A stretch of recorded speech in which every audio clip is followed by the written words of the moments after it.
Hola, ¿cómo están? Bienvenidos a un nuevo capítulo de esta serie dedicada a la Copa Libertadores de América. Hoy es turno de la participación de los equipos argentinos en la década del 60, 70 y 80. Y para repasar los distintos equipos, jugadores destacados, algunas anécdotas y muchas cosas más de lo que sucedía en la Copa Libertadores de aquellos tiempos, invité a Raúl Ramírez, miembro fundador del Centro para la Investigación de la Historia del Fútbol. Él es argentino y la verdad compartió mucho de su conocimiento para poder explicarnos un poquito cómo era la Libertadores por aquellos tiempos, a qué jugaban algunos equipos argentinos, qué características tenían, cómo fue la participación de varios de ellos. Así que bueno, ya bien cuánto dura este video. Le dije a Raúl, mira Raúl, vamos a hablar 20, 25 minutos de estos temas y nos enganchamos hablando de esto, de lo otro, que aquí, que allá, le empezamos a dar contexto, así que yo no hago muy larga esta introducción. Muchísimas gracias Raúl por tu tiempo. Lo dejo con esta conversación que espero que ustedes la disfruten tanto como la disfruté yo en conversar con el protagonista del video de hoy. Vamos arriba. Vamos a hablar de la Libertadores porque si no podemos estar hasta mañana hablando del resto. Raúl, primero, muchas gracias por aceptar la invitación de parte también del Centro de Investigación de Historia del Fútbol en Argentina, que bueno, me pude comunicar, me contactaron y bueno, y tengo la posibilidad de hablar contigo.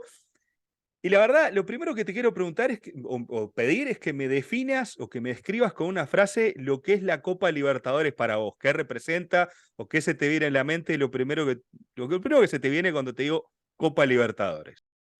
Sí, el más importante torneo sudamericano de clubes y una historia fabulosa. De las que tuviste la oportunidad de ver, ¿cuál fue la que disfrutaste o te llamó más la atención? De las Copas Libertadores. Sí, sí, sí. Eh, bueno, te diría, te voy a marcar tres. La, Bien. la más impactante para mí yo soy como argentino, hincha de River, así que la más impactante para mí fue, aunque parezca mentira, la primera, que a mis 11 años de edad, aquel memorable desempate en Nacional, en el Estadio Nacional de De Chile, Santi. Ujú. Peñarol y River, y esa todavía a veces lo hablamos con hinchas de River, historiadores o viejos hinchas que lo recuerdan, incluso con jugadores.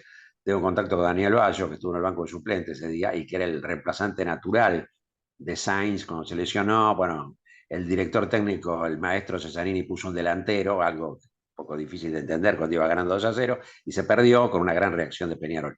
Me dejó una impresión indeleble. Y a veces las dolorosas también después se lo mira con cariño con el transcurso del tiempo. Después te diría que la más, quizás la más impactante, por supuesto, la última conquista de River también en Madrid, Sí, claro. ese final increíble ante el rival de todos los tiempos y que marcó un antes y un después en la relación deportiva entre ambos. Eh, pero también quisiera recordar algunas de enorme calidad de otros equipos argentinos, eh, como por ejemplo, quizás una inolvidable es la conquista de Estudiantes de La Plata, la primera, que marcó Claro. también para el fútbol argentino un punto de inflexión, porque fue el primer club de los denominados chicos que pudo llegar tan alto, con una final inolvidable frente al Palmeiras, con figuras que después trascendieron internacionalmente. Yo me acuerdo del puntero izquierdo, de la Bruja Verón, Juan Ramón Verón, y cómo se coreaba popularmente si ve una bruja montada en una escoba, ese es Verón, Verón que está de moda. Pero además te quiero señalar algo. Pasaba algo en la primera década, si querés lo vamos conversando un poco en Sí, general, sí. que, en una época de vacas flacas a nivel selección, eh, la representatividad de los clubes en torneos internacionales se convertía en una causa nacional. Claro. Quizás no cuando juegan Boca y River en relación a los hinchas de Boca y de River, o opuestos, pero sí para todo lo demás. Así que nosotros fuimos hinchas de Racing, de Independiente, de Estudiantes, de todos los que levantaban la bandera. Después, con el correr de los años y la exageración de las rivalidades, eso se ha perdido. Actualmente no es así. Además, actualmente Argentina tiene más conquistas internacionales que las que vivía en ese momento, y como juegan más de un equipo, cada uno se dedica a hinchar por el suyo. Aquellas épocas era, bueno, uno el que levantaba la bandera y que seguíamos todos. Eso es una Ay, cosa muy interesante que quizás los más jóvenes no les cuesta entender. Entre el sudamericano del 59 el posterior, que es de aquella selección de Basile posterior al Mundial 90, que hizo un doblete, 91 y sí. 93, pasó una enorme cantidad de tiempo en el cual Argentina prácticamente abandonó a los sudamericanos Ujú, y cuando se los tomó en serio le fue mal. Y bueno, entonces quedaban, por supuesto, el mojón del 78, el sí, campeonato mundial, que también cambió la historia, porque entramos en esa élite de países que siguen siendo pocos, y que en ese momento eran menos todavía, porque sí. Francia y España no habían un campeonato. Este, bueno, pero claro, quedaba, como te decía, la Copa Libertadores, que era el camino para la gloria en Sudamérica y además el escalón para poder jugar la Intercontinental contra los campeones de Europa, que también fue toda una historia, y bueno, los que lo lograron, el primero Racing, después Estudiantes y Ahí, completamente ahí- Independiente. ahí me quería meter con el tema del cuándo los equipos argentinos empezaron a tomar, llamémosle, viste que está siempre cuando están en Sí, la chicana esa de hinchas, ¿cuándo se lo tomaron en serio? ¿Cuándo o por qué la Copa Libertadores? Bueno, no, pero en aquellas copas jugaban 4 equipos, 3 equipos, 10 equipos, y uno a veces los que dicen eso no toman la dimensión de los jugadores que competían. Era casi una competencia de los mejores jugadores de América ahí, que hoy día no la podemos tener porque están todos jugando en Europa.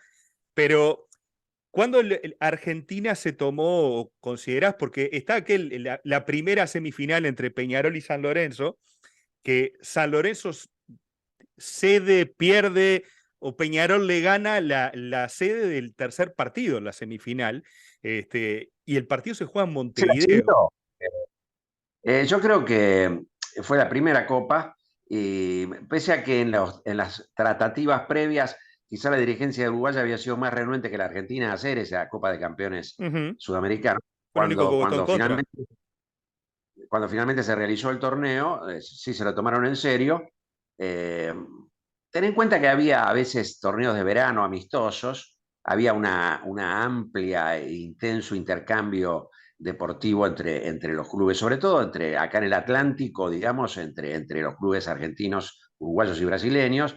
Y yo creo que la gente de San Lorenzo se lo tomó como uno más de esos torneos veraniegos, sin comprender y fíjate si han sufrido después hasta que lograron finalmente ganar una copa y cómo se habrán arrepentido, y tenían un muy buen equipo. El equipo del 59 de San Lorenzo había sido muy bueno, tenía a José Francisco Sanfilippo como gran figura, bueno, después de esos dos empates en el gasómetro allá en Buenos Aires y en el Centenario, y una forma casi inexplicable de negociar que se jugara el partido de desempate en el ámbito propio de Peñarol.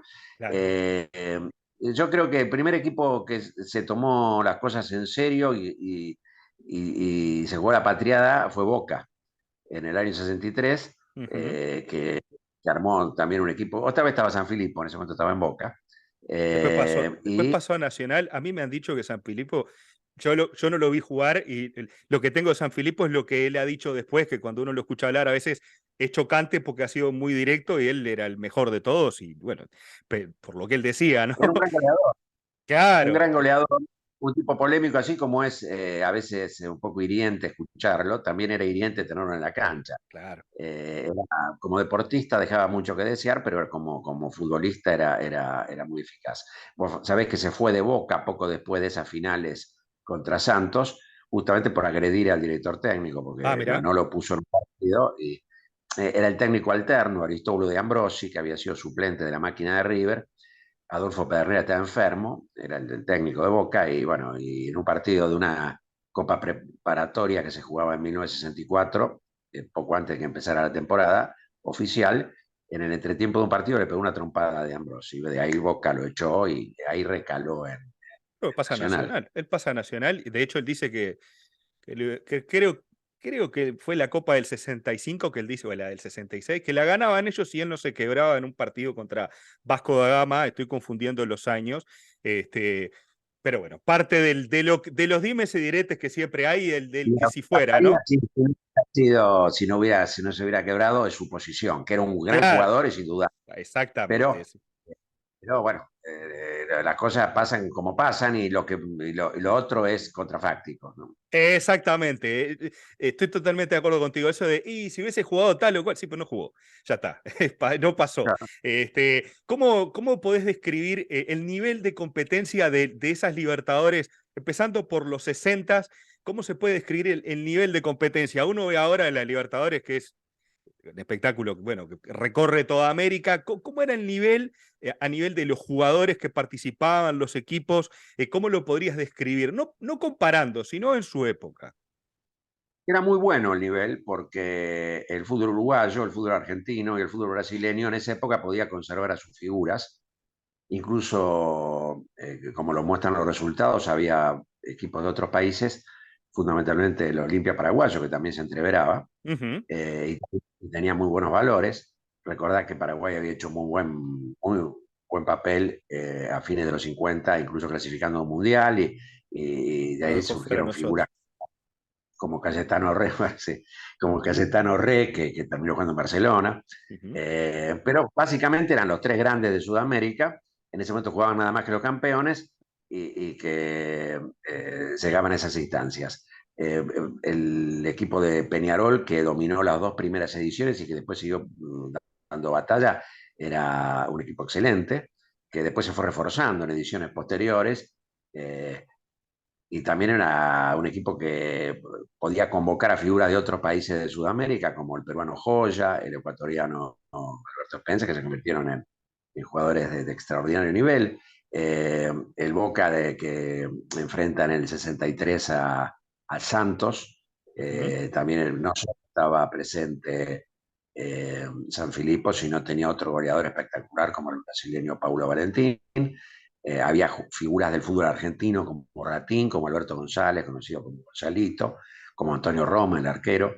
Ujú. Estaba Orlando, que Hermosos. había ganado el campeonato del mundo del 58 con Brasil. Es decir, el uruguayo Silveira, que llegó después, creo que en la final del 67 todavía no estaba. Eh, es decir, jugadores de extraordinaria calidad. Después Independiente del 64 también logró armar un equipo sumamente poderoso, con figuras que eran en algunos casos de nivel de selección en la Argentina, y en otros, si bien no llegaron a la selección o no se consolidaron, pero que también tenía grandes valores. Y un equipo con una garra especial y con toques de calidad, el Mura, el Savoy, en Raúl Emilio Baranao, un puntero derecho extraordinario. ¿Cómo es que se da que la, la diversificación, digamos, de equipos hoy día uno ve que se concentra un poco, en el caso de Argentina, en Boca y en River, más allá de lo de Vélez ahora en semifinales de la Libertadores pasada, pero en aquel momento como que había más equipos, bueno, en esa década del 60, tuvo Independiente, tuvo Racing, Estudiantes al final, San Lorenzo que compitió, estuvo Boca, pero como que parecía más repartida la cosa. ¿Cómo se explica que todos los equipos fueran competitivos? Porque por lo menos la sensación que uno le da cuando lo ve a Y la pero distancia. que los que jugaban eran los que ya habían pasado por un filtro previo en el campeonato local, consagrándose campeones Claro, o subcampeones. Ahora, como es mucho más abierto, yo entiendo que ahora privan criterios fundamentalmente de comercialización de la Copa, y se hace un torneo grande, que haya muchos partidos para televisar, pero eso baja la calidad. No digo que esté mal, porque por otra parte es el mismo formato que también tiene éxito en Europa. La Champions ya dejó de ser la Champions en cuanto que juegan los campeones. Y claro. claro, con la estructura de un club por país, en Europa, sobre todo después de la caída del muro de Berlín y con el debilitamiento de los clubes de la esfera que había estado, digamos, de la esfera socialista, En los eh, yugoslavos y todos esos que... el campeón sería un torneo con menos protagonistas. En cambio, metiendo cuatro o cinco equipos ingleses, tantos españoles, alemanes, italianos, se juega un torneo desde el punto de vista de la calidad más interesante que lo que era antes, y que ahora sería inaplicable. Y acá, en realidad, la cantidad viene a suplir a la calidad hoy. Claro, Estamos hablando un poquito de ahora, ¿no? Pero sí, claro. la verdad es que eh, es muy difícil para los equipos sudamericanos competir, es imposible, no es difícil, competir desde el punto de vista económico con los europeos. Entonces los jugadores que juegan en los clubes sudamericanos son o jóvenes promesas esperando a emigrar a Europa, o veteranos que vuelven de su paso por el fútbol europeo, o jugadores que no tienen la calidad como para ir a Europa. Ninguno de los tres casos es lo ideal, y eso se acredita en el Mundial de Clubes, que en los últimos años es monopolizado por los europeos. A nivel selecciones todavía podemos pelear, los sudamericanos, eso, porque de última los convocamos a todos los que andan dando vuelta por el mundo y armamos selecciones poderosas con las cuales podemos felizmente ahora retomar. Yo creo que el triunfo de Argentina es un triunfo de Sudamérica, Ujú. y que así como nos tocó a nosotros, el fútbol brasileño también tiene calidad como para lograrlo en el futuro. Y bueno, y de Uruguay esperemos una renovación que también lo ponga en competencia, porque Nos ha costó tenido jugadores caro. de calidad, pero lo mostró envejecido, ¿no? Nos costó carísimo la transición, me parece, en este mundial. Esas cosas se pagan caro, en especial cuando no tenés tampoco, viste, tantos recursos como para sacar y está limitada la cosa, que es lo que le pasó a Uruguay. Y me parece Uruguay es el que país, si no me equivoco, Pablo, Uruguay es el sí, país de con menos habitantes de Sudamérica, Sudamérica, sin sí. contar la Guayana, ¿no? Digamos, de los 10 de la Confederación Sudamericana de Fútbol. Entonces, es un milagro reiterado a través de los años que siga siendo todavía una de las tres potencias sudamericanas. Mirá, Pero yo, bueno, en este mundial. yo tengo la teoría que suelo hablarla en los videos o en otras partes. Vos cuando estás rodeado de dos gigantes como Argentina y como Brasil, vos tenés dos opciones. Decir, bueno, esto me van a ganar siempre y listo, o ver cómo hago para ganarles. Y me parece que cuando arrancó el fútbol, que Argentina habitualmente le ganaba a Uruguay en aquellos primeros partidos de la primera década del 10 en el siglo XX, eran dos partidos de Argentina, salvo uno que había ganado Uruguay. En algún momento la cosa cambió y yo creo que la competencia y la competencia pareja y real fue lo que hizo crecer a Uruguay y que también le permitió a Argentina no tener a uno, bueno, este le gano por goleada siempre y me descanso un poco en ganarle, porque hasta la Copa América hasta el campeonato del 10, el de aquel, el del homenaje a la Revolución de Mayo de 1910, que se sumó Chile, era partido Uruguay-Argentina, Copa Lipton, Copa Newton, y para de contar, no había más competencia. Y desde mi punto de vista, el haber estado en ese Montevideo, Rosario, Buenos Aires, como decías hoy, al principio era ese triángulo que hubo mucha competencia y creo que sumó, después se sumaron los equipos brasileños, venían los chilenos cuando se podía, y eso fue lo que hizo crecer, digamos, el nivel de competencia. Pero para mí creo que la postura de Uruguay fue lo que lo hizo ser competitivo y después, claro, poder sostenerlo a lo largo del tiempo, que es más difícil, y se terminó arraigando. Y cuando vos arraigas algo en un país, y bueno, ahora Argentina o Brasil, a Brasil no le ganamos desde el 2002 y cada partido que tenemos ante Brasil, y nosotros le podemos ganar, tenemos chance, nos creemos que le podemos ganar y los resultados dicen que hace 20 años no le ganamos partido de fútbol a la selección de Brasil y se han jugado bastantes porque Copa América y todo eso se ha jugado entre selecciones, pero creo que es un tema de actitud y de arraigo quizás más que o además de la población que pueda tener, ¿no? No, pero de todas maneras es indudable que eso también influye porque lo que pasa es que es una población muy futbolera. De pronto hay otros países eh, que tienen más habitantes y que no se dedican a otra cosa. Y también hay toda una historia que se mama desde chico y eh, en la medida que se respeta, hace que se siga la senda que recorrieron otros.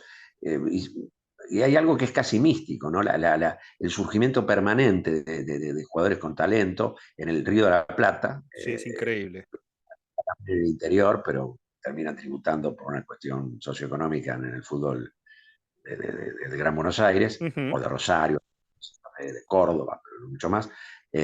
Y bueno, y lo de Brasil es un fenómeno totalmente distinto porque en realidad ellos perdieron mucho tiempo por razones eh, económicas y sociales. Sociales, sí.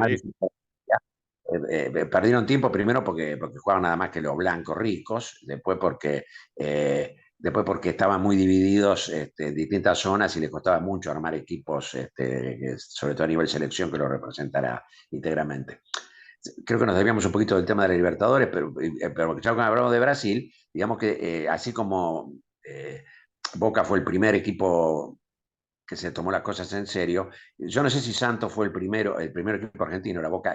Yo no sé si Santos fue el primero de Brasil que se tomó las cosas en serio, porque Palmeiras había sido finalista, Sí. pero sí que tenía recursos extraordinarios como para enfrentar a los grandes de Argentina y de Brasil. Le gana una final memorable, terrible, a Peñarol, cortándole la hegemonía. Eh, y posteriormente le gana a Boca también una final. Yo recuerdo que yo era muy niño en esa época, pero fue uno de los primeros partidos que se vi en directo por televisión, porque un partido jugado en horario vespertino en la Bombonera. Boca venía de perder en la cancha de... En Villa Belmiro. No sé si se Ah, no, jugó en el estadio. jugaron en En el, Maracaná porque después de la ah, final no, de Peñarol Santos, el Santos le dijeron, no, ahí no jugás por un rato, después del lío de aquella semifinal. y después la revancha, que Boca jugó decorosamente y perdió 2-1.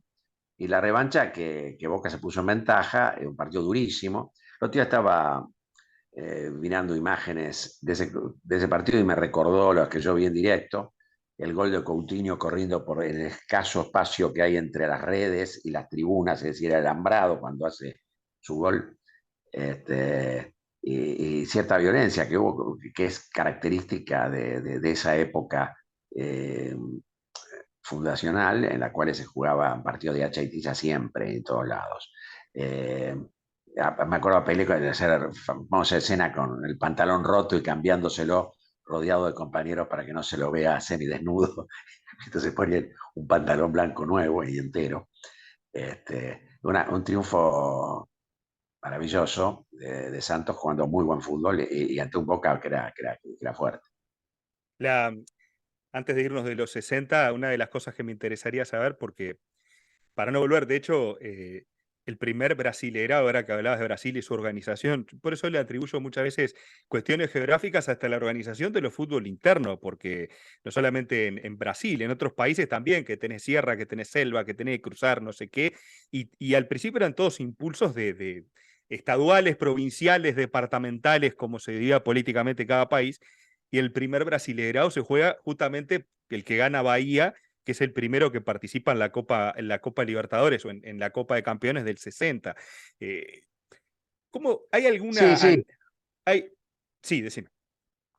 No, no, Pablo, que coincido con vos. En realidad se jugó por sistema de copa ese torneo, es decir, cada estado hizo participar a su campeón y se fueron eliminando hasta que quedó una final y la ganó Bahía. Pero como fuere, porque después el Brasileirao es un torneo Ah, de liga, monstruoso. ¿no? Sí, claro. Pero sin duda que la creación de la Copa de Campeones contribuyó enormemente a la organización y a la modernización del fútbol brasileño, Sí, porque se fueron hacia la organización normal. Cuando éramos chicos, uno leía permanentemente en los diarios el torneo paulista, el carioca, lo veíamos a Santos, por un lado, a Flamengo, a Fluminense, a Botafogo, compitiendo permanentemente, y lo que algunos cuestionan, sobre todo hablando de Santos y de Pelé, es que buena parte del año estaba jugando contra equipos de bajo nivel, porque no eran muchos los poderosos ahí. Yo digo que igual Santos logró mantener durante toda su carrera, durante su esplendor a Pelé, porque vivía de gira, recaudando dinero en todas partes del mundo, y eso era casi tan exigente como o más que el campeonato, y lo hacía, porque además jugaban en serio, que era la base para que se lo siga convocando, es decir, venían a Argentina y jugaban en el Monumental contra River, y jugaban con todo lo que tenían, partidos de H y tiza porque todos querían ganarle, y de gran calidad, que era un gusto ver. ah, Hay clubes, por ejemplo, acá en Argentina, Colón de Santa Fe todavía le dicen el cementerio de los elefantes a su estadio porque le ganó ahí, además de a otros clubes grandes de Argentina, le ganó a Santos un partido increíble. Colón jugaba en primera acera, en el tercer nivel del fútbol argentino en ese momento. Pero claro. es decir, jugar y no, digamos, ganarle era una cosa extraordinaria, ¿no? Fíjate, creo que es Santos también, de esos de las giras y ya más tarde, el que el que participa del partido de Chile en la eliminatoria aquella del gol fantasma contra la Unión Soviética, en la eliminatoria esa de los soviéticos no fueron a jugar a Santiago, era Santos el que fue a jugar contra la selección de Chile en la época donde los clubes podían jugar contra selecciones y era normal. O sea, se extendió hasta más en el tiempo esas giras que eran lo más normal del mundo en aquellos tiempos. Y era la forma que muchas veces tenían los equipos para recaudar. ¿Hay alguna anécdota de las Libertadores de los 60 que vos me puedas destacar? Tenía pensado hablar de otras tantas cosas de esa Libertadores, pero quiero empezar a acotar porque si no va a matar hasta mañana hablando. ¿Hay alguna anécdota que vos digas, esta anécdota pinta la Libertadores de los años 60? Bueno, un poco que hemos mencionado de pasada, las finales protagonizadas por Peñarol y Santos entre sí, con partidos de achitiza de enorme tensión, a veces convocando árbitros extranjeros, como pasó también en la final de Santos-Boca, y eso es una anécdota hoy impensable. Extranjero en sentido no, porque obviamente no se espera que dirija una final de esa ni un argentino ni un brasileño, pero trajeron un francés Claro. para dirigir. Cosa que también todavía en Sudamérica había cierto complejo con el arbitraje y se traían árbitros extranjeros que a lo mejor eran tan dudosos en su buen desempeño como los de acá, pero uno suponía que venía un inglés y era... Este, No se había jugado y por Inglaterra 66 todavía, se ve. Claro, claro, eso nos desengañó definitivamente. Y en esa época, yo me acuerdo, tenía 11 12 años, íbamos a jugar al fútbol en las plazas y si se armaba un partido un poco más organizado, que había un árbitro, si el árbitro dirigía mal, le gritaban árbitro alemán. Este, Claro, claro, sí, sí. eh, a nosotros nos ejecutó un alemán y a ustedes un inglés en ese mundial. Exactamente. Este, una otra anécdota que te contaré, que mucho tiene que ver con nosotros, fue la del Mundial 66, cuando se juega el partido de desempate en el Estadio Nacional de Santiago de Chile. Algunos rasgos que hoy son absolutamente impensados. Los suplentes, no había banco de suplentes. Sí había un banco donde estaba el director técnico, los otros auxiliares, pero los suplentes estaban en una platea cercana y si se los requería bajaban y entraban. Y eso lo tengo muy presente porque el famoso tema que te estaba recordando, River ganando con neta superioridad, ganando 2-0 y de pronto al filo del primer tiempo, porque además se podían hacer cambios hasta los primeros 45, se lesiona Sainz, que era el marcador de punta, y decía Daniel Bayo, que era el centro half, bueno, me van a llamar a mí. Lo tenía al lado al peruano Loaiza y Loaiza le dijo, anda, baja, que te vas a tener que entrar. Inesperadamente lo llama a La Llana, que era un delantero neto, lo hace bajar a Solari, que se estaba comiendo la cancha para que marque punta, y Hermindo Nega, que era el armador, pasa a ser el 5.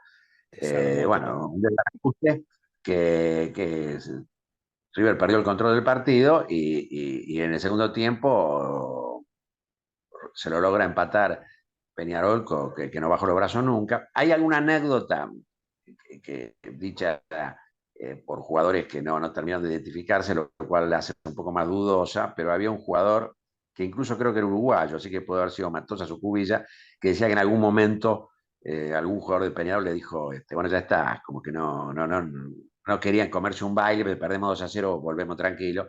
Y resulta que al rato lo que pedían que se calmen eran los de River, porque claro, terminó 2-2 el partido, después en el alargue hace 2 goles más con Spencer y Joya imparables. También de ese partido queda la famosa anécdota que todavía se la discute, si la La de, jugada en la cual la de Mario Carrizo. Carrizo baja, claro, que baja con el pecho un centro de Joya y que eso motivó más a los jugadores de Peñarol que se sintieron como que le estaban tomando el pelo Vos sabés, para aquella reacción. vos sabés que Eh, siempre sí, ese tipo de cosas de épica, que creo que son las que terminan pintando a veces cómo se cuenta la historia. Yo he tratado de buscarle la sobrada a esa jugada y la verdad no se la encuentro desde mi perspectiva de estos tiempos, ¿no? Quizás en aquellos tiempos que el arquero parara de pecho de la pelota, capaz que no era tan común. Carrizo era un arquero que tenía otro dominio del área, que era, como se decía, un adelantado a la época, quizás tenía otros recursos que caían, que le podían caer mal a alguien, pero esa, la de la parada de pecho, es lo primero que te dicen cuando, por lo menos en Uruguay, cuando se habla de aquella final, y no, Carrizo la paró con el pecho y para qué, y se terminó dando vuelta al partido. Yo no creo que haya sido No, yo 100% no lo así, ¿no? no lo creo. Además, Amadeo tenía unos recursos impropios, pero de calidad. Por ejemplo, Claro, que viniera un centro que trabajaba con una sola mano. Eh, yo creo que ese comentario es pariente del actual, de que cuando uno tiene un caño, por ahí le pegan una murra terrible porque dice que está tomando el pelo. En realidad, ver un tipo que sabe desarrollar ese tipo de juego que le dan belleza al juego, debiera ser meritorio, no para enojarse. ujú, de Pero acuerdo. quedó esa y quedó también la anécdota de que Cesarini dijo en el vestuario me traicionaron, que todavía algunos, claro, Cesarini era el maestro, entonces si lo dijo, yo creo que sencillamente esa final se perdió porque se equivocó él, con ese cambio que Claro, hizo, y después porque el partido siguió y Peñarol tenía recursos, era un gran equipo. claro. Mencionamos a Spencer de Joya, pero estaba Rocha, estaba el Pardo Abadí, estaba González, estaba ese Totalmente. enorme arquero que era Mazukewicz. Yo creo que si no fue el mejor Peñarol de la historia, va a estar cerquita. Pega en el palo, sí. Este, sí, después, siguiendo el repaso de los años 60, hablábamos también de finales durísimas entre Estudiantes y los equipos uruguayos, y Estudiantes de La Plata, cuando tuvo que hacer su camino para llegar a la final, a aquella final que le ganó a Palmeiras, tuvo que eliminar a dos equipos durísimos también. Uno era Independiente, que había salido campeón nacional en el 67 y por eso jugaba la Copa, y que tenía un historial copero ya y una tradición, y el equipo mañoso de Estudiantes, que tenía jugadores de gran calidad y que por eso fue campeón, porque solamente con mañoso no se gana nada. Eh, Fíjate que cuando se le agotaron los recursos técnicos y mostró nada más que maña, terminaron presos después de la final intercontinental con Milan. Pero en ese momento jugaron con calidad, pero estaba esa famosa anécdota, estaba jugando un gran jugador uruguayo que era Urmendi, El Pepe para Ormendi. Independiente, Ujú. que entra en un cambio durante el partido, llega al medio de la cancha y lo estaba esperando, creo que era Malvernat, de Estudiantes, y lo insultó, lo agravió, y Rumendi con 30 segundos en la cancha le metió un cross en el mentón, y así como entró, salió. Claro. Este, cosa que los muchachos de Estudiantes, sobre todo algunos como Bilardo, eran especialistas Aguirre Suárez era especialista en operaciones sin anestesia, y Bilardo a Perfumo un día también le generó algo parecido con parece que se informaba sobre detalles de la vida personal de los tipos y por eso lo tiraban en la cancha, lo ponían loco a los rivales. Bueno, Y antes, bueno, después te estaba ujú. diciendo contra Independiente, pero después lo que fue contra Racing fueron batallas, pero en el sentido más lato del término, con un nivel de violencia que hoy sorprendería, como fueron también las finales esa de Racing con Nacional, dos partidos terribles, durísimos, y que finalmente gana en un tercer cotejo Racing, y que yo creo que contribuyó, si bien siempre la rivalidad existió, pero contribuyó más a que después cuando Racing tuvo que jugar un desempate en Montevideo contra Celtic, la mayoría del público uruguayo estuviera con los escoceses. Y fue esa una carnicería también, Dice que este, que el partido estuvo bravo contra los escoceses. Me quiero detener en Racing porque después podemos hablar, tenemos para hablar 4 Libertadores Independiente, pero justamente la del 67 es la Copa de Racing y es la copa en la que el campeón tiene el camino más largo. Independiente, y Racing logra salir campeón, pero son 20 o 21 partidos que terminó jugando para ganar esa Libertadores. Sí, pero Eh, en ese momento, en la primera etapa, se jugaban zonas en las cuales participaban los representantes de 3 países. Eso pasó cuando se aumentó y los participantes pasaron a ser no solo los campeones, sino los subcampeones. Ya había pasado en el 66. en el cual en la etapa preliminar River y Boca tienen que jugar contra equipos de dos países. Eh, si bien eran manifiestamente superiores, Había que jugar. había que viajar. Y lo mismo le pasó a Racing, que entre esos viajes tuvo ante un equipo muy modesto, como era 31 de octubre de Bolivia, una goleada categórica en La Paz, como solía pasarle también a los equipos de cualquier lugar del llano de Sudamérica, cuando le pasaba y les pasa, que de pronto un equipo de boliviano que fuera de su ámbito natural es muy poco competitivo, pero ahí se hace fuerte. Además, fue sorprendente porque de los dos representantes bolivianos, el 31 de octubre era el más débil, pero fue el que goleó a Racing. En esa etapa entonces pasaban los dos primeros, que también jugaban equipos de Colombia. En Buenos Aires fueron todas goleadas, y pasan River y Racing. River de todas maneras estaba bastante debilitado, tuvo una temporada pésima ese año, pero logró pasar esa instancia.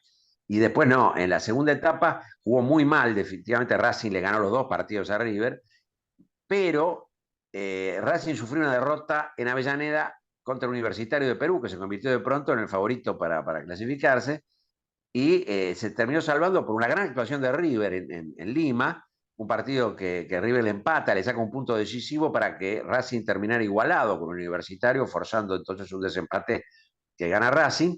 Un partido aquel de River en Lima, en el cual Gatti, el arquero de River, le ataja un penal a, no recuerdo bien si fue a Casareto o quién fue el ejecutor del equipo peruano, pero sin el cual toda esa épica de Racing que terminó siendo campeón no hubiera ocurrido. Y Claro. ahí sí, te digo, eso no es contrafáctico. Si entraba el gol, el puntaje indica que se clasificaba universitario. Este, entonces, a veces pasa que eh, con ya el tema resuelto y visto de la distancia, decir, bueno, Racing fue campeón. Sí, fue un merecido campeón, pero tuvo que pasar por muchas pruebas y muchas dificultades, algunas resueltas con la calidad que tenía ese equipo, que venía de ganar en forma brillante. El campeonato del 66, con figuras como Maschio, como Cárdenas, como Perfumo, eh, bueno, Basile y Paradero Díaz, dos defensores que llegaban al gol con extraordinaria capacidad.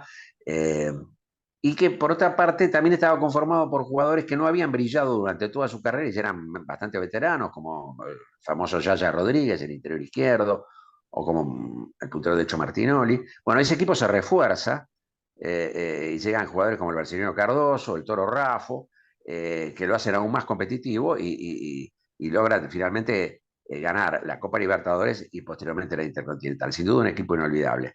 Eh, bueno, y después empezó la era de estudiantes que se prolongó durante 3 años, ¿no? La era de Estudiantes que tiene también otra vez la final con Palmeiras, como decías, después juega la final contra Nacional, juega la final del 70 contra Peñarol, que tenía básicamente todo el equipo Esa de la fue una época un selección. poco de vida, la del 70, porque eh, los equipos eh, uruguayos estaban. Yo me acuerdo que Peñarol presentó a algunos jugadores bastante suplentes en esa final. Me Casi acuerdo que todos. atajaba Pinto, Turkiewicz, porque estaban muy centrados en su Ujú. participación mundialista. Eh, Cosa que a veces conspiró también la organización de los torneos. Pues fíjate que, por ejemplo, en el año 69, Estudiantes defiende el título, pero porque ya era el campeón, la AFA le permitió jugar, pero no se lo permitió a Vélez y a River, que eran los dos clubes que habían clasificado como campeón y subcampeón nacional, porque no se pusieron de acuerdo con la fecha de desarrollo del torneo, dado que Argentina tenía que jugar a la eliminatoria, le dio prioridad en la programación, ¿no? Después Claro, el equipo fue la única vez que Argentina no pudo pasar la eliminatoria, exacto. terminó último.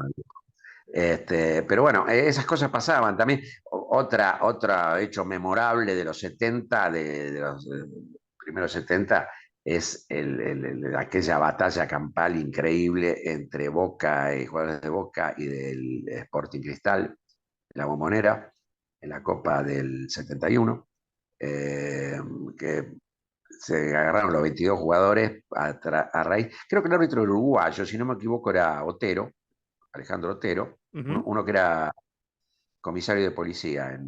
Puede En ser, Uruguay. ese no lo tengo, pero sí, debe ser, sí. Era un árbitro joven y parecía prometedor, pero creo que después de esa se le quemaron Se le los quemaron los libros, papeles. se le quemaron los papeles y no mostró la autoridad policial, sino que se ve totalmente desbordado. Un incidente en el área de, del equipo peruano, con Boca desesperado porque tenía que ganar y no conseguía la ventaja. Y bueno, un empujón, un golpe, una trompada, y de golpe estaban, fueron prácticamente, si bien el árbitro expulsó a 19 jugadores, dijo que había tres que no habían participado de la gresca. Los que lo vimos por televisión, vimos que uno de esos tres era el arquero de Boca, Rubén Sánchez, que repartió como el mejor. Este, ya los dos que no participaron fueron el arquero peruano, Rubinios, y Julio Meléndez, que era un gran jugador peruano que jugaba para Boca, un caballero afuera y adentro de la cancha, y que en ese momento, no digo que intentó separar porque era imposible, pero se mantuvo al margen de la gresca. Pero me acuerdo a Rubén Suñé, por ejemplo, demostrando ser un experto en patada voladora y sacando, en un momento no sé, no recuerdo quién era el jugador peruano, pero lo puso en fuga, era una cosa terrible. Y el escándalo posterior, la Confederación Sudamericana clausuró la cancha de Boca que tenía que jugar contra el otro representante peruano que era universitario, y ese personaje que era Alberto J. Armando, el presidente de Boca, se negó a acatar esa decisión, hizo una cosa absurda, aunque todavía hoy me pregunto por qué se prestaron los referees para eso, porque se había designado otro campo de juego, pero Boca se presentó en la Bombonera ante un público, no digo muy numeroso, pero fue gente a aplaudirlo, y estaba la terna arbitral ahí, que no tenía que estar. Pero obviamente no solo perdió los puntos, sino que además lo sancionaron. Aunque después, bueno, como suele ocurrir, Sanciones con el, gol. sanciones que después se perdonan, pero fue todo un escándalo, una copa que en esa etapa logró pasar, eh, bueno, Rosario quedó eliminado, era el otro que pasó al equipo peruano, se clasificó finalmente Estudiante por ese lado, una vez más, fue por su cuarto título, pero esta vez no pudo porque le ganó Nacional, que esa vez Ujú. finalmente logró ganar su primera Copa Libertadores. ¿Qué me puedes decir de ese Nacional? Esa década del 70, aparte que la primera década estuvo repartida, porque yo considero que fue la década de Peñarol, la década del 60, aparte quedó identificada con Peñarol, el Santos de Pelé, y después se empezó a repartir y Estudiantes está en esa transición del 60-70. Sí, Pero bueno, digamos que la necesidad de mencionar a Independiente, que también ganó dos, el tema es que pero a la hora de resaltar, Independientes es la década del 70 con esas cuatro claro, claro, consecutivas que claro. uno lo puede identificar fácilmente. Y Sí, en realidad fue la década del fútbol argentino, porque eh, Nacional en el 71, en el 76 la gana, que le gana a River Cruzeiro, justamente en la final, la gana Cruzeiro, y en el 79 la gana Olimpia. Todos los demás, el sí. bicampeonato de Boca, cuatro de Independiente y la de Estudiantes para abrir la década. Contame un poquito de ese Nacional que le corta el cuatrienio, el tetracampeonato de Estudiantes y después nos metemos en el Independiente de esos años 70. Bueno, yo lo recuerdo como un equipo muy fuerte que tenía, como era típico en esa época, así como hablamos de Peñarol, eran siempre equipos poderosos los uruguayos y tenían la posibilidad también económica de contar con figuras no solo propias, no solo de los mejores uruguayos que en general lo lograban conservar, sin perjuicio de que algunos se fueron, pero también volvieron, como Cubilla, como Matosas, eh, Cubilla en su excursión europea y también en su paso por el fútbol argentino, Ujú. eh, pero ese equipo fuerte desde la defensa, ¿no? Aquella defensa de Dubiñas, de Ancheta, estaban bueno, hombres como Manga el Mujica, arquero, claro. ¿no? El gran arquero Manga, y arriba estaba Luis Artime, Es como estaba el Víctor tener, no Espada, sé, un delantero de la selección argentina de hoy, tenerlo ahí, porque sí, ahí le dejó el Mundial del 66 para jugar a Argentina. Julián Álvarez en Nacional. Claro. Este, eh, claro, bueno, y venía de jugar San Filipo, no estaba en ese momento, pero había estado. Es Ujú. decir, los recursos económicos que genera, por otra parte, eran en general los recursos que se generaban con las propias recaudaciones y con las giras. Con eso alcanzaba para poder armar equipos extremadamente competitivos. La televisión jugaba un papel extremadamente secundario, Casi informativo incluso nomás, todavía. ¿no? ¿Cómo? Casi informativo, no era el de la difusión de hoy en día. Incluso lo que pasaba era que muchos dirigentes veían en la televisión un problema y no una solución, porque decían que le quitaba público a los estadios, lo cual en ese momento yo creo que no era cierto. Y si después la gente, fue casi un cambio de hábitos y de rasgos socioeconómicos, y además también el aumento exponencial de la violencia en los campos de juego, lo que hizo que disminuyera la afluencia de público y que la gente preferiría, algunos, no el hincha de raza que va siempre a la cancha, pero otra porción del público dejó de ir. Bueno, te digo, entonces, un gran equipo. En ese equipo, si no me equivoco, estaba Celio también, el Pu- brasileño. Yo, Puede ser, yo puede ser. recuerdo al chileno Prieto también. Eso, yo lo recuerdo jugando muy bien en un campeonato, una Copa de Verano que se jugó el año anterior, que Nacional, me acuerdo del Nacional River, que terminó 6-1 a favor de Nacional, eh, y con jugadores que daban espectáculo. Nacional, por otra parte, así como fue campeón en el 71 y que después fue campeón intercontinental, porque yo creo que se vio favorecido indirectamente por el Por fútbol argentino, estudiantes. porque habían quedado, le daba miedo a los europeos venir y finalmente renunció el campeón y jugó contra Panathinaikos, el Ujú. equipo griego, al cual logró vencer. Sí, Eh, pero digo que aún lo hemos mencionado ahí campeón, pero estuvo siempre prendido en sí, otras ediciones en las cuales o fue subcampeón o llegó a semifinales.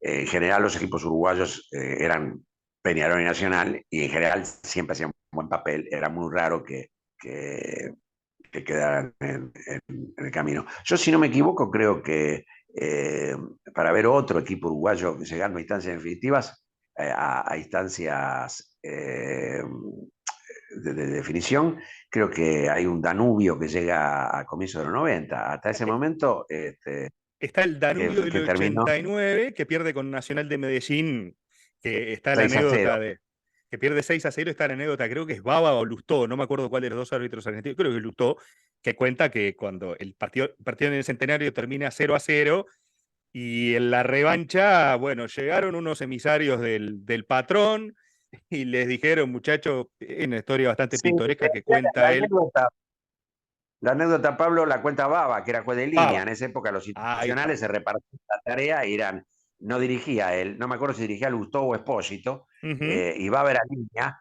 y después de que recibieron la visita en el cuarto del hotel de estos sicarios, el árbitro titular dice, yo no voy a permitir que me apriete, y Baba le dijo, pará, mirá, si a la media hora del segundo tiempo seguimos 0-0, voy yo a cabecear los córneres, pero Claro. acá no voy a jugar la vida para que salir vivo de esta. Pero viste Yo, que supongo, el Nacional de Medellín tiene un equipazo, digo, más allá de este contexto que es real y que por lo menos lo ha contado uno de los protagonistas, que uno no puede dejar de no creerle, ¿verdad? Y era algo muy común, además no porque queda parado en la anécdota, ¿no? Pero bueno, dijo la verdad. claro, Si exacto.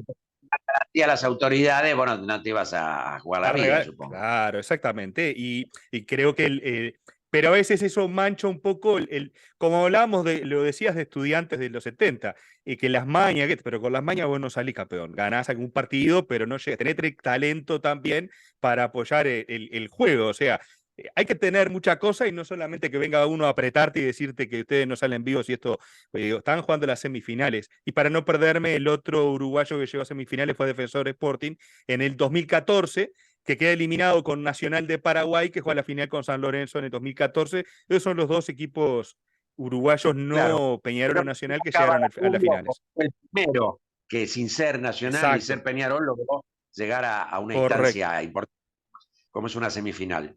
Pero bueno, volviendo a A los aquellos tiempos, 70.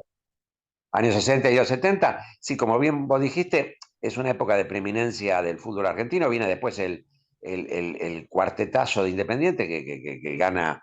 eh, lo curioso de ese Independiente, que gana consecutivamente las Copas del 72, 73, 74 y 75, es que en la génesis de eso hay una definición del fútbol argentino insólita, A ver. porque Independiente se clasificó para jugar la Copa del 72 como campeón metropolitano. Al principio de esa novedad que hubo en el fútbol argentino del 67, que era dividir la temporada entre campeonato metropolitano, con los equipos tradicionales que jugaban en AFA, y el nacional, que era con el agregado de equipos de ligas del interior clasificados por un regional. Cuando se hizo esa modificación, clasificaban para la Copa Libertadores el campeón y el subcampeón del torneo nacional. Por eso fue que Estudiantes, no porque haber sido campeón metropolitano en el 67 rompiendo la hegemonía de los grandes, sino por haber sido subcampeón del Nacional, juega la Copa y mira todo lo que ganó después. Del mismo modo, después se hace un cambio y empiezan a clasificarse el campeón del metropolitano y el campeón del Nacional. Y solamente cuando pasaba que, como pasó en el 72, que San Lorenzo ganó los dos torneos, ahí se jugaba un desempate entre los subcampeones de ambos torneos. Bueno, Independiente se clasifica como campeón del torneo metropolitano de 1971, cosa que no hubiera pasado hasta el año anterior. Primer detalle. Y segundo, que la última fecha llega segundo y con muy pocas chances, porque Vélez Arfield le lleva un punto de ventaja. Tanto es así que en la cancha de Vélez se preparó toda una fiesta, cometieron el error estratégico de tirar todos los globos y hacer el festejo antes que empiece el partido con Huracán. Huracán que tenía un equipo de mitad de tabla, e Independiente que jugaba de local en Avellaneda, en la doble visera contra Gimnasia, ante un público familiar, muy poca gente fue a la cancha. Vélez se pone en ventaja, la fiesta continúa y de golpe se desenchufa. Huracán, que jugó en serio, andás a ver si hubo esa famosa incentivación que se da en tantos casos. Lo cierto también es que le da vuelta el partido y se lo gana. Tanto Independiente le iba ganando a Gimnasia, pero sin mayores expectativas. Y lo gracioso fue que los minutos finales del partido en Avellaneda entraban por todas las puertas, entraban corriendo los hinchas que no habían ido y de golpe se encontraron con el festejo de un campeonato. Bueno, con esa hazaña y con esa definición insólita del campeonato de 1971, del campeonato metropolitano de 1971, Independiente se clasificó para jugar la Copa Libertadores, clasificó con Central, que fue después el campeón del Nacional, y gana esa Copa Libertadores con la final que se la juega a Universitario, al equipo Al peruano. peruano. Un par de definiciones en las cuales un poco infrecuentes porque habitualmente el reparto de los torneos y de las finales era entre los tres grandes. Acá tengo a Universitario, a Colo Colo el año siguiente, cuando literalmente vuelve a ganar, un equipo en el cual en la primera edición tenemos a ese mediocampo con el Pato Pastoriza, que era una figura consular extraordinaria de Independiente. Y tenemos a Miguel Ángel Raimundo, a Alejandro Semenewicz, y un ataque en el cual estaban ya Maglione, estaba Giribet, por supuesto que seguía vigente Santoro, pero a partir del 72 empiezan a aparecer otras figuras, tales como Ricardo Bocchini, que después iba a ser durante muchos años la gran figura del equipo y hoy todavía considerado uno de los más grandes jugadores del rojo en su historia, y también Daniel Bertoni, Daniel Bertoni. que llegó de Quilmes, muy jovencito, y se convirtió en una gran figura que contribuyó a las conquistas posteriores en la Copa Libertadores. Un poco más exigente por el nombre fue la final que le ganó a San Pablo en el 74, y finalmente se encontró en 1975 con otro representante chileno que nunca más Con repitió español. la Unión Española, Eh, ¿verdad? sí, la Unión Española. Eh, Se ha dicho, quizá minimizando aquellos éxitos, que superado la primera copa que ganó, en la cual jugó desde el comienzo de la disputa del certamen, posteriormente en ese tiempo los campeones jugaban desde semifinales, lo cual es cierto que se ahorraban el desgaste y fundamentalmente podían mantener, cosa que ahora es imposible, podían mantener durante la mayor parte del tiempo a sus mejores figuras jugando el torneo local, lo cual le permitía también proyectarse. Si no salían campeones podían repetir si tenían con qué, ya te digo, usando sus mejores figuras. Yo creo que eso también es relativo, porque igual, bueno, entraba en semifinales y quiere decir que se encontraba con los mejores de América y tenía que ganarles. Entonces, haber repetido su conquista 3 veces más después de la primera, de esa seguidilla, habla de un gran equipo, además que se supo renovar. Cuando finalmente Santoro se fue, por ejemplo, eh, llegó Perico Pérez, que era un buen arquero de River, pero que nunca había salido campeón porque le tocó toda la etapa final de ese ciclo de 18 años sin título. Y en el 75 se dio el gusto entonces de. No salí campeón en el fútbol argentino, no fue campeón nunca Perico Pérez, pero se dio el gusto de Sí, ganar una Libertadores.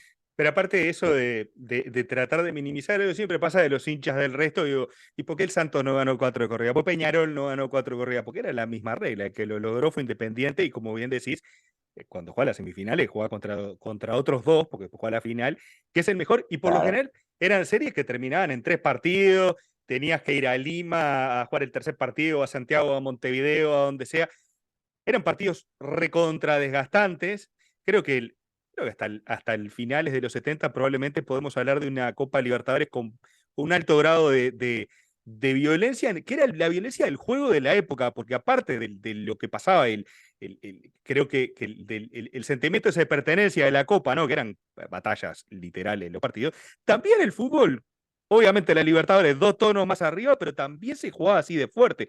No era que los equipos se transformaban en la Libertadores y pasaban a jugar un fútbol completamente diferente y más agresivo. No, es cierto lo que estás diciendo, Pablo. Creo que en general se jugaba así. eh, y había a veces había situaciones que también se veían favorecidas por la ausencia de televisión. Eh, por ahí determinados disparates arbitrales o determinadas situaciones de aprietes, la localidad se sentía no solo en los 90 minutos, sino en la previa, típico y lleno de ejemplos de equipos que no podían dormir porque la noche previa le armaban una batucada en la puerta del hotel, de policías bravas, eh, creo que es posterior, ¿no? Porque Yo a la época que estamos hablando, te aquella abro, anécdota sí. del perro de policía chileno mordiéndolo a Navarro A Navarro Montoya. Montoya, esa es la del 90, la de Colo Colo, que terminó en una gresca ahora me acuerdo de Maestro Tavares sangrando. Te abro un Sí, paréntesis para contarte de esas historias que, por ejemplo, la final del 66, los jugadores de Peñarol al Monumental llegaron en taxi, porque lo dejaron en banda, no les mandaron el ómnibus, no llegó, no sé qué, llegaron sin calentar, se metieron a la cancha a jugar el partido. O sea, ese nivel de cosas que sucedían que terminaban, y el partido terminó ganando los River 3-2. todo el mundo creía, por otra parte, que estaba autorizado porque siempre encontraban algún antecedente. Que si vamos a retroceder, probablemente el primero pueda ser en el torneo del centenario argentino. Empezaron a ir para atrás, siempre pasaba algo. Siempre pasaba Este, algo.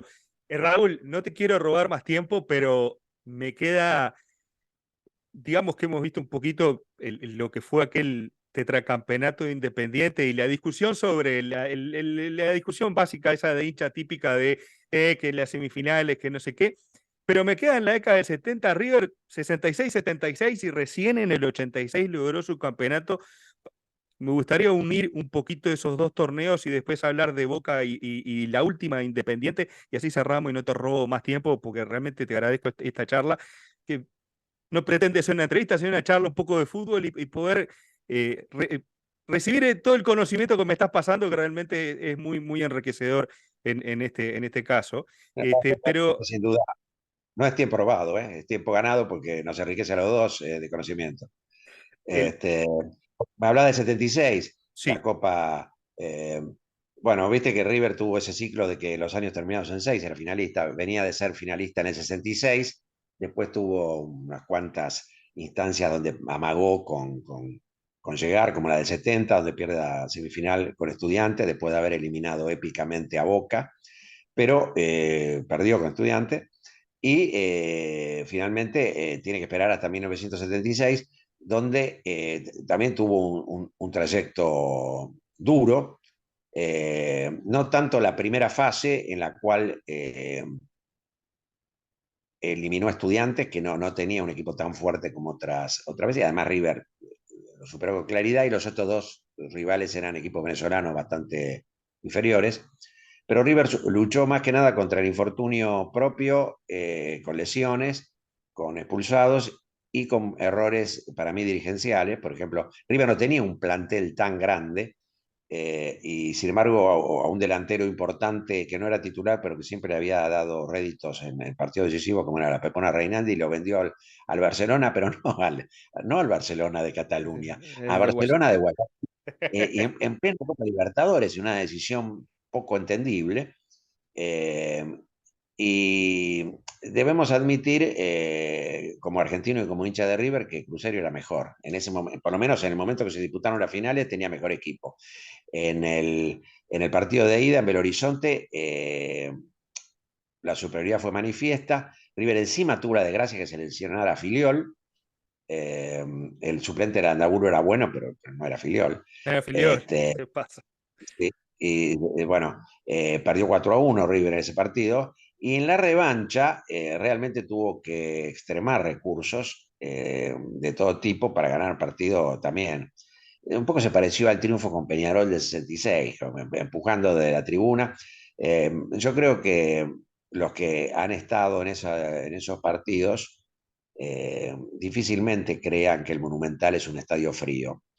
Eh, Ha sido escenario de enorme victoria del fútbol argentino de River,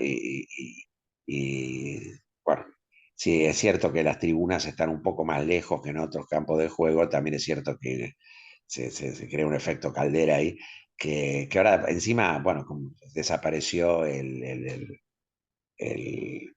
la pista de atletismo, en años próximos va a ser todavía más fuerte. Más Pero fuerte. bueno, volviendo al 76, River ganó un partido muy, muy difícil, que pudo haber empatado perfectamente Cruzeiro y resolver ahí nomás la serie, pero además River perdió otros valores durante esa instancia. Se lesionó Perfumo, se lesionó Héctor López, que parte de las picardías y las carencias estuvo en el banco de suplentes en Nacional. La Bruna decía que estaba recuperado y que lo dejaba en el banco, y en realidad el tipo no podía caminar, pero que no tenían más gente para poner, porque claro, estaba en la lista de 25 jugadores y prácticamente se había agotado, no tenía otro suplente. Héctor López era marcador de punta izquierda, y bueno, estaba ahí. Jugó un Chico Urquiza, que tuvo muy poco rodaje en la primera de River y que terminó haciendo el gol del empate, porque Cruzeiro se puso 2-0 jugando mejor, y River, con una gran reacción en el segundo tiempo, descontó con un tiro libre de más, y posteriormente empató con un gol de cabeza. No fue de cabeza, fue un rebote que encontró, y después de un córner, a la salida de un córner, y este chico Hugo Alberto Urquiza logró el gol del empate. Y yo supongo que si River hubiera sido campeón, hoy sería un prócer de River, pero como perdió quedó olvidado después. Y Re- perdió un gol sobre la hora, parecía que se iba a la largue. Quiero recordar que en esa época la diferencia de gol recién entraba a tallar después de terminado el alargue. Correcto. Cruzeiro había ganado 4-1 y perdió 2-1 la revancha. Quiere decir que si terminaban empatados los 90 más los 30, ahí salía campeón. Quiere decir que River tenía que ganar ese partido, no alcanzaba, no había especulación de penales. Sin embargo, lo perdió sobre la hora con un tiro libre magistralmente ejecutado por Jairzinho, el brasileño, que dejó parado al arquero. Eh, y así como el 66 mostró ese extraño cambio que hizo don Renato Cesarini, sacando a un defensor y poniendo un delantero cuando iba ganando 2-0, también hubo un extraño cambio, una decisión muy poco explicable de Ángel Labruna, eh, sobre todo por esto, porque River tenía que ganar, el empate no le servía, y cuando alcanza la igualdad lo saca a Pinino Más, y lo pone a Crespo. Es decir, saca al delantero quizás más peligroso que le quedaba, aunque estaban Pedro González y Luque también, pero bueno, un delantero con la capacidad de más, y lo pone a Crespo, que era un volante de contención. Nunca quedó claro qué imaginó que podía conseguir con ese cambio. Lo cierto es que, si bien hubo una muy clara de Pedro González, una pelota que sacó el arquero brasileño con dificultad, al final bueno, fue para Cruzeiro y fue justo, fue justo. Nos quedan unos poquitos minutos. Vamos de adelante para atrás. La del 86 fue la primera de River y en el medio de esa maldición de la América de Cali que juega 3 finales, Argentinos, River y Peñarol, y que las termina perdiendo. Ya estamos en el fútbol de televisión en colores, porque es el que se empieza a recordar más, la tele ahí influye un poquito más, y River también otra vez con un gran equipo logra la Copa Libertadores. Definime con una frase o lo más sintéticamente posible aquel equipo y vamos retrocediendo. Argentinos, la séptima Independiente, y te voy a hacer terminar con las dos de Boca. No para hacerte terminar mal, pero para hablar con las últimas dos de Boca, que fue el primer bicampeonato que ellos lograron, de hecho, la primera final que se definió por penales de la Libertadores. Sí, que decías que empezamos por el final, la del Sí, 86. la de 86.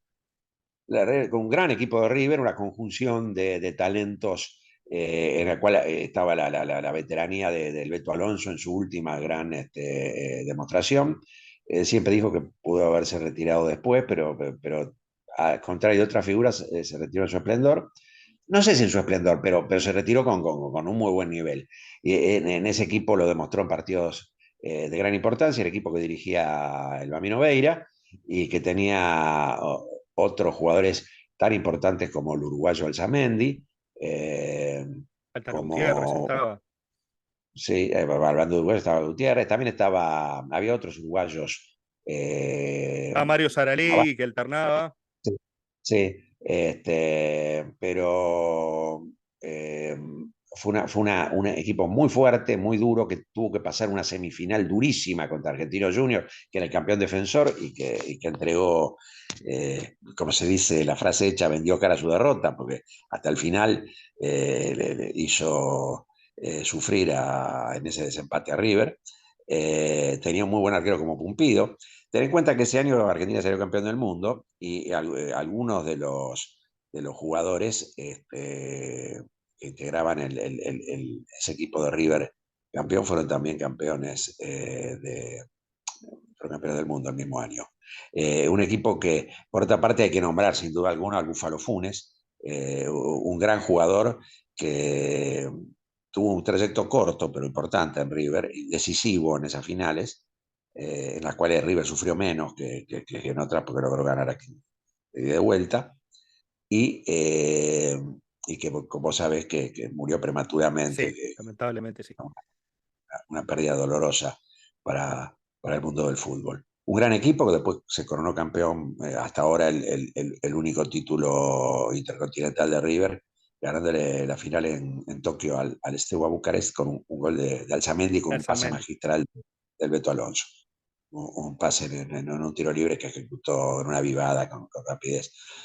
Eh, y habíamos mencionado a Argentinos que le ganó la Argentinos. final del año de América, que fue uno de los mejores, para mí, uno de los grandes equipos campeones de la Copa Libertadores, que después protagonizó una de las mejores finales intercontinentales con Juventus, definida por penales, que fue una cosa extraordinaria. Un equipo que conducía el viejo José Judica, y que logró, porque es en la era post-Maradona, que Argentinos Juniors consigue armar un equipo de notable fortaleza y que logra destacarse no solo en el fútbol argentino, sino en el nivel americano. Y me decías hablar La de séptima Boca. Independiente. Primero la séptima Independiente y después Boca, porque ahora ya empezaron a aparecer los brasileños, apareció Flamengo, ganó Nacional, ganó Peñarol, se entreveró la cosa en esa década de los 80, que fue la última de los uruguayos, pero ahí en el entrevero está la séptima Independiente y el bicampeonato de Boca, aparte de la de Olimpia del 79, pero yo te quería convocar para hablar de los equipos argentinos, nos vamos a centrar en estos dos últimos equipos, en el Independiente del 84 y en el Boca del 77-78.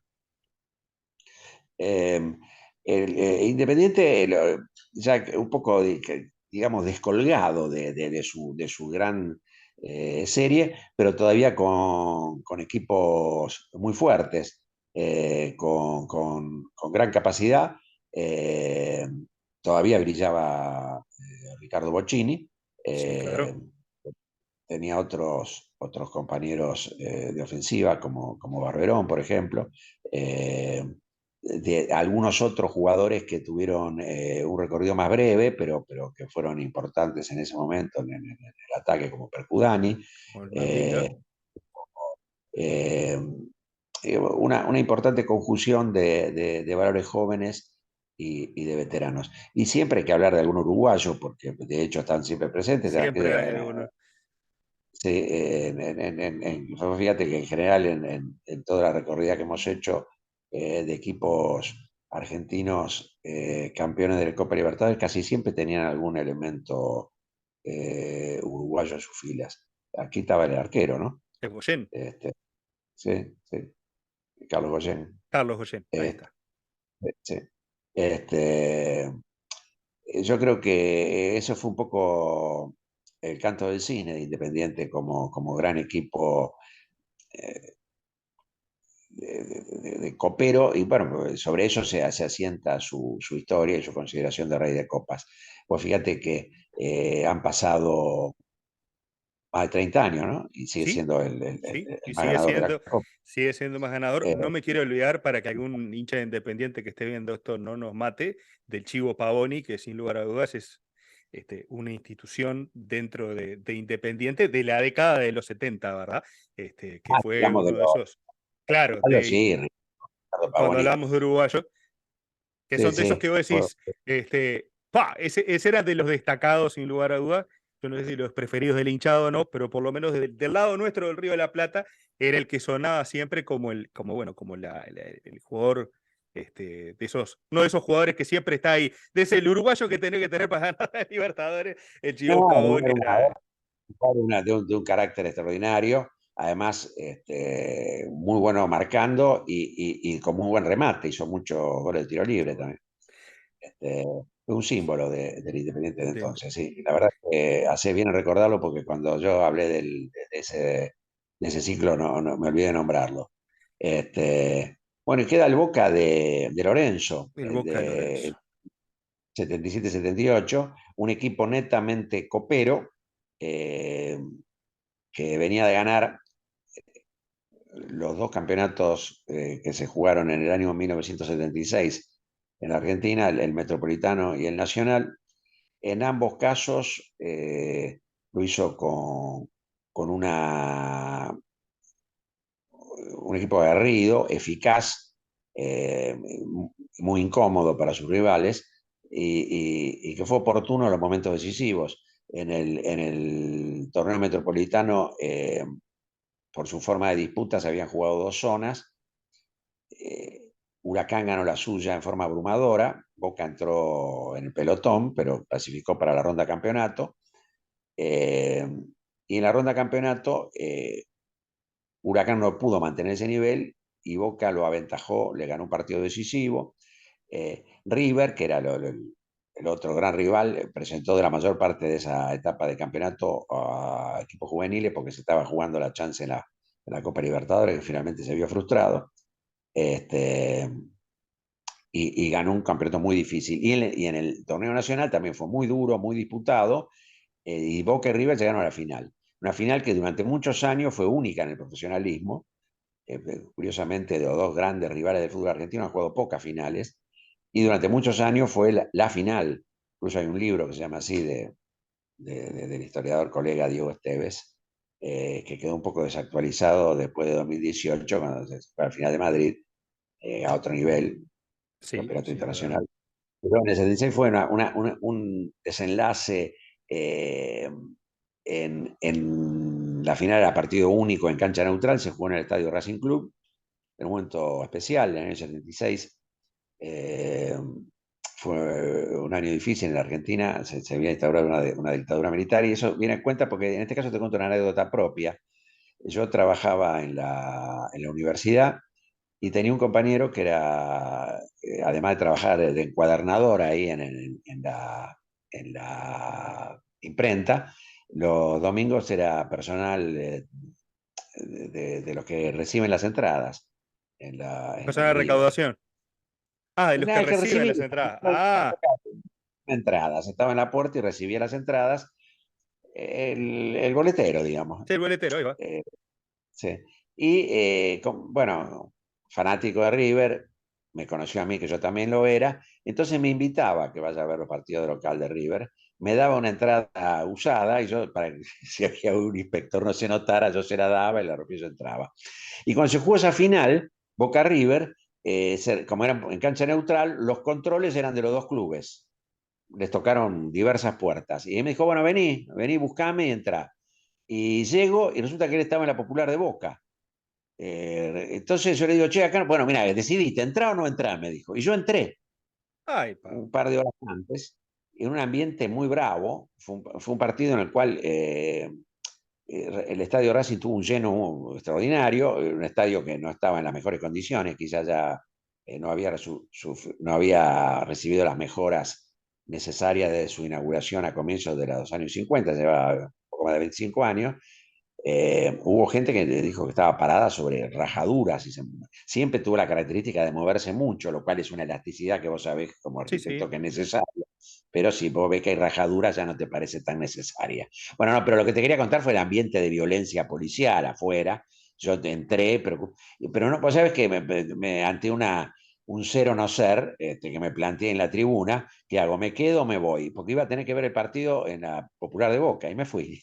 Te Hice bien, fuiste. hice Hiciste bien. bien porque, aparte, ¿cómo disimulás? ¿Cómo Claro. contás la Juntar las dis- dos cosas. Dirían en la tristeza se puede imaginarme gritando un gol de Boca para salvar la vida, no sé. Y No, y lo tendría que aparte, haber porque fue el famoso gol de tiro libre que patea Suñé mientras Filiol estaba distraído armando la barrera en los minutos finales de ese partido, un partido muy disputado, pero no buen partido. Los dos se cuidaron más de lo que arriesgaron. Hubo muy pocas situaciones de gol. Y bueno, y ante un tiro libre, eh, el árbitro Iturralde le hizo la seña de que no había pedido barrera. La gente de River encima estaba demorado armándola, pero colocada en un ángulo. Y el triunfo para Boca, que fue el comienzo entonces de un camino. En el 77 Boca ganó la etapa preliminar justamente ante los equipos uruguayos, ante ujú, un Peñarol muy devaluado, ante Defensor y ante River, que también tuvo una actuación mediocre. Ganó solamente un partido, empató 4 y perdió uno. Y Boca ganó 5 y empató uno y ganó la zona con toda comodidad. Ya en esa etapa se clasificaba solamente el primero y sí. caía ya directamente en la etapa semifinal. Boca supera esa instancia y se encuentra con Cruzeiro, que era el campeón defensor, y después de dos finales durísimas van a un desempate y a una definición por penales, absolutamente infrecuente entonces. Claro. Eh, Era cuando recién se estaba llegando a esa instancia porque eh, la definición por penales y sobre todo por cómo se estila ahora, es algo que empezó a usarse justamente en esa década, ¿no? Antes El, se llegaba hasta el absurdo que en la Copa Libertadores no ocurrió nunca, pero definir torneos importantes tirando una moneda. incluso Argentina tiene, por ejemplo, ujú, Argentina tiene un sudamericano juvenil ganado por una moneda. el, Eh, con, el- sí, decime, decime. no, que sobre eso la anécdota de que semifinal y final ganada por moneda de River en el sudamericano, creo que fue el 67 en Asunción, y en ambos casos eligiendo el capitán, que era Jorge Dominici de River, la moneda, así que su capacidad para adivinar cuál iba a El, salir del por lo, campeonato. por lo que tengo entendido, el International Board aprueba los penales después de México 70. Apenas termina el Mundial, se aprueban la definición por penales para desempatar, porque hasta México 70 el Mundial, si no, había partido revancha, si no se ganaba el partido final, cosa que nunca sucedió, haber No, un no, segundo partido. 78 todavía todavía se usaba la opción de un tercer partido. Tanto es así que es famoso porque después se vendieron como de colección las entradas que ya estaban impresas para si se volvía a jugar en el Monumental una Argentina-Holanda.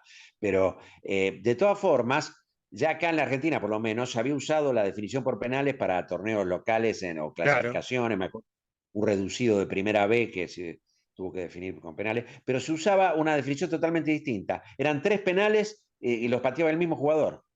Ah, mirá, Eh, es decir, supongo que si alguno quería, podría cambiar, pero mirá, básicamente es el mejor y ese tiraba los 3.